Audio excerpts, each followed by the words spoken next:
several weeks later, I think my throat is finally healed up to the point where I can actually do these things again. Yay! Unless you were enjoying the silence, in which case, sorry. I'm going to try and keep this short in case it does strain my throat, though.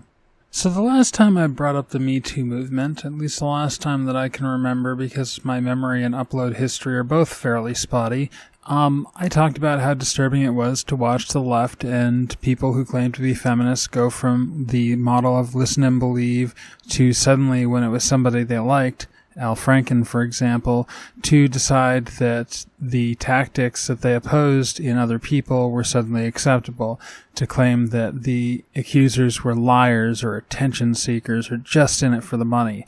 All those things that are supposed to be horrible things that only those chauvinistic pigs on the right do. And while I stand by holding, air quotes, my side to a higher standard because we are the ones who are supposed to be the good guys and acting just like the people we condemn is massively hypocritical and counterproductive, there is another disturbing, insidious trend that falls along the same lines that conservatives have had a tendency to do during the entire Me Too movement. Because you'll remember how gleeful they were when the Hollywood elite, the liberals in Hollywood, were being taken down by Me Too. And then all of a sudden, women were accusing conservatives of sexual misconduct. And suddenly there was clutching at pearls. What? How could you possibly suggest this? How dare you? Whatever happened to due process? Innocent until proven guilty. Which, would be a great value to hold, except they don't hold it evenly because Al Franken, he was guilty in their mind. They were like, oh my God, look, the liberals are like worse than we are, or whatever. I don't care.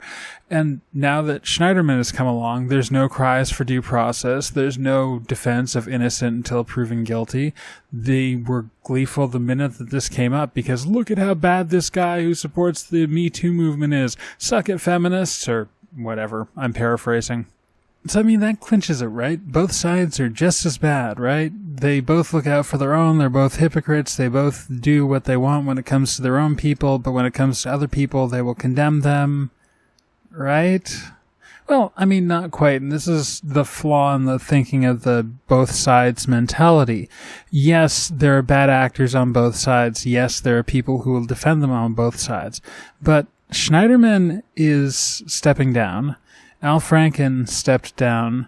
Anthony Weiner actually went to jail. Dozens of people in Hollywood are currently unemployable and may be unemployable for a while, although apparently Harvey Weinstein's trying to make a comeback.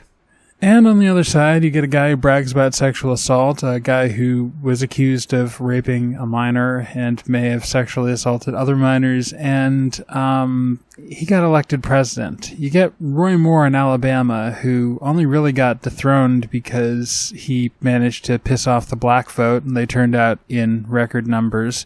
But Republicans took a look at a man with multiple allegations, credible ones, of sexual misconduct or sexual assault on minors and went, you know what? At least he's not a Democrat.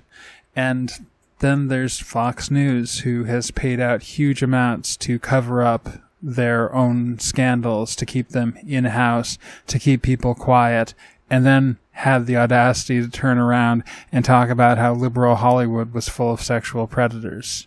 There is some level of misconduct on both sides. There is a non-zero amount of sexual assault from both parties, from pretty much all political ideologies in this country.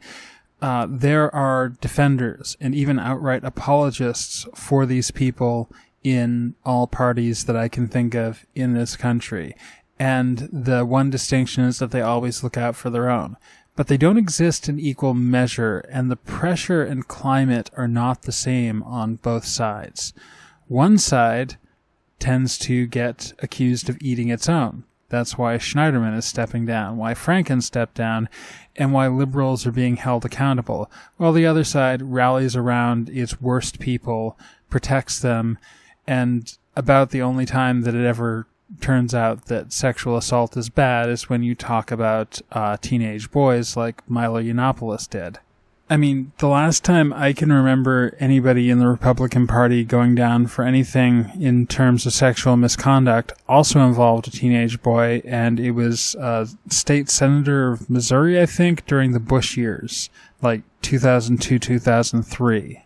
The best case scenario is that you can make a lesser of two evils argument, that one side is still bad but not as bad as the other. But even in that case, when it comes down to the choice between people who will hold their own accountable for sexually assaulting women and people who will rally around and shelter those who sexually assault women, yeah, I'm still going to go with the first one there. You can complain about liberal, feminist, social Marxist, whatever hypocrisy all you want, but at the end of the day, only one party is really holding its people accountable for this, and it's the party that's being accused of the hypocrisy, the double standard. And there's something royally fucked up about that. Thanks for listening. Amaranth out.